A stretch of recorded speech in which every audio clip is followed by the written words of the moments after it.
തുടരണം. ഇപ്പോൾ K Rama MLA നമ്മോടൊപ്പം ടെലിഫോണിൽ ചേരുകയാണ്. ശ്രീ കെ രമ, ഈ കുറ്റപത്രത്തിന്റെ പൂർണ്ണ രൂപം നമ്മുടെ പക്കൽ കിട്ടിയിരുന്നു. അതിൽ കളക്ടർ പറയുകയാണ്, റവന്യൂ മന്ത്രിയെ എല്ലാ കാര്യങ്ങളും അറിയിച്ചിരുന്നു, മന്ത്രി കെ രാജനെ അറിയിച്ചിരുന്നു, ഇത്തരത്തിലുള്ള ആരോപണങ്ങളെ കുറിച്ചൊക്കെ പറഞ്ഞിരുന്നു. അപ്പോൾ പരാതി കിട്ടുകയാണെങ്കിൽ അന്വേഷിക്കാമെന്ന് പറഞ്ഞു. പക്ഷേ അങ്ങനെ ഒരു പരാതി നൽകിയതായി എവിടെയും നമ്മുടെ ശ്രദ്ധയിൽപ്പെട്ടിട്ടില്ല. പിന്നെ എന്തിനായിരിക്കണം കളക്ടർ ഇങ്ങനെ മൊഴി നൽകിയത് തുടങ്ങിയ കാര്യം ഒരു ഭാഗത്ത് നിൽക്കുന്നു. ഇപ്പോൾ നവീൻ ബാബുവിന്റെ ബന്ധുക്കൾ പറഞ്ഞതുപോലെ ഇതിലൊരു സമഗ്രമായ അന്വേഷണത്തിലേക്ക് പോലും കാര്യങ്ങൾ എത്തിയിട്ടില്ല.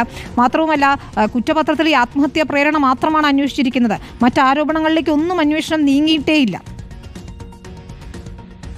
നോക്കൂ, ഈ കേസില് തുടക്കം മുതൽക്കേ ദുരൂഹത നമ്മൾ കണ്ടതാണല്ലോ. വളരെ ദുരൂഹമായ ഒരു കേസായിട്ടാണ് ഇത് രജിസ്റ്റർ ചെയ്യപ്പെട്ടതും അതിന്റെ അന്വേഷണം നീങ്ങിയതും. അതിന്റെ യഥാർത്ഥ വസ്തുതകളിലേക്കുള്ള ഒരു അന്വേഷണവും ഈ കേസിൽ പോയിട്ടില്ല എന്നുള്ളത് നമുക്ക് എല്ലാവർക്കും അറിയാവുന്നതാണ്. നേരത്തെ പലവട്ടം നാം ഇതിനെക്കുറിച്ച് ചർച്ച ചെയ്തതാണ്, അതിന്റെ വിവിധ വശങ്ങളെ സംബന്ധിച്ച്. പക്ഷേ അത്തരത്തിൽ ഒരു അന്വേഷണവും പോയിട്ടില്ല. ഇപ്പോൾ കളക്ടർ കൊടുത്ത മൊഴിയെ സംബന്ധിച്ച് ലാൻഡ് റവന്യൂ കമ്മീഷണർ എനിക്ക് തോന്നുന്നു വളരെ കൃത്യമായ അന്വേഷണം നടത്തി ലാൻഡ് റവന്യൂ കമ്മീഷണർ പറഞ്ഞിട്ടുണ്ട്. ഈ ആ ഓഫീസിൽ നടന്ന വിഷയങ്ങളെ സംബന്ധിച്ച്, കളക്ടറേറ്റിൽ അന്നുണ്ടായ സംഭവങ്ങളെ സംബന്ധിച്ച്, അതില് ദിവ്യയുടെ പ്രസംഗത്തെ സംബന്ധിച്ചൊക്കെ അദ്ദേഹത്തിന്റെ റിപ്പോർട്ടിൽ വളരെ വ്യക്തമായിട്ടുണ്ട്. ആ റിപ്പോർട്ടിന്റെ ഒരു ഭാഗം മാത്രമേ നമ്മൾ കണ്ടിട്ടുള്ളൂ. റിപ്പോർട്ട് പൂർണ്ണമായിട്ടും നമുക്ക് ആർക്കും കിട്ടിയിട്ടില്ല. അപ്പോൾ എന്താണ് ആ റിപ്പോർട്ടിൽ പൂർണ്ണമായും പറഞ്ഞിരിക്കുന്നത് എന്നുള്ളത് സംബന്ധിച്ച പ്രശ്നമാണ്. ആ സമയത്ത് തന്നെ ഇത്തരം വിഷയങ്ങളൊക്കെ നമ്മൾ ചർച്ച ചെയ്തതാണ്. അപ്പം അതൊരു അടിമുടി ദുരൂഹതയുള്ള ഒരു കേസാണ്.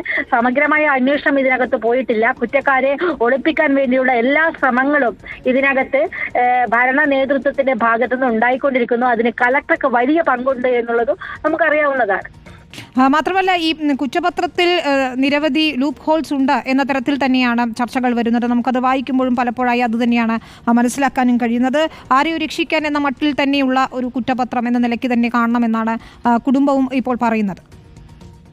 ഉറപ്പാണല്ലോ, അത് രക്ഷിക്കാൻ വേണ്ടിയുള്ള കുറ്റപത്രം തന്നെ. അത് ആത്മഹത്യയാണ് എന്ന് ഉറപ്പിക്കുന്ന തരത്തിലേക്കുള്ള ഒരു കുറ്റപത്രമാണ് അത് തയ്യാറാക്കിയതും അതിനനുസരിച്ചുള്ള അന്വേഷണമാണ് കൊണ്ടുപോയതും.